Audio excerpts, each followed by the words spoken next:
But wait, there's more. We're going to talk now about Verimark, okay? That's the company's calling sign.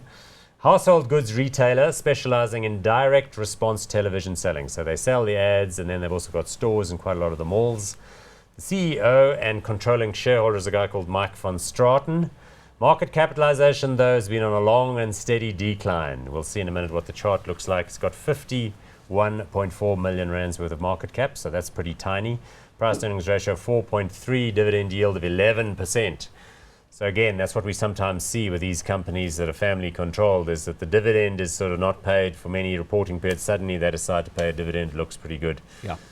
So, I mean, let's have a look at the share price. You would not have done well if you'd been invested in this one. Just sort of drifting along there, sagging away. Small market cap. Anything to be said?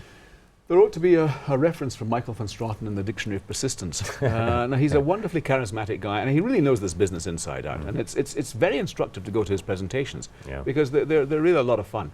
And his products are really very, very good indeed.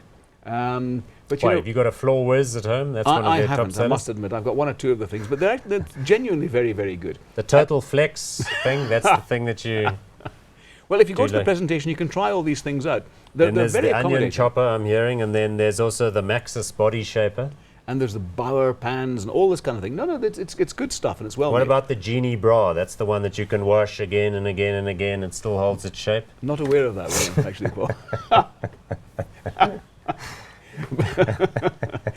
But I think the thing with this, they've had a few problems recently in this. They built this new distribution center in Randburg. That cost them a lot of money. Okay. And I think the downturn in the economy has caught them a bit off guard as well.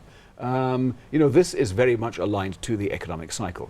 But people do buy the goods because they are quality, and they are reasonably well priced. There are many sourced from you China. can also, I mean, some of the sales they do, I think, are through credit card sales. So you can do an online sale, and then the stuff gets shipped to you. And in theory, that's where retail is going, right? Because as the roads get busier, and as more people go into the idea of the fulfillment via courier and so on, that's all fine, right? So in theory, if these guys just hang in there, they might benefit from a little bit of the move where more people have got credit cards and more people want to shop in that way. Yes, and look, Michael van Straaten is an enormously innovative character. The company's been around for over 30 years, so I don't think it's going to disappear by any stretch of the imagination.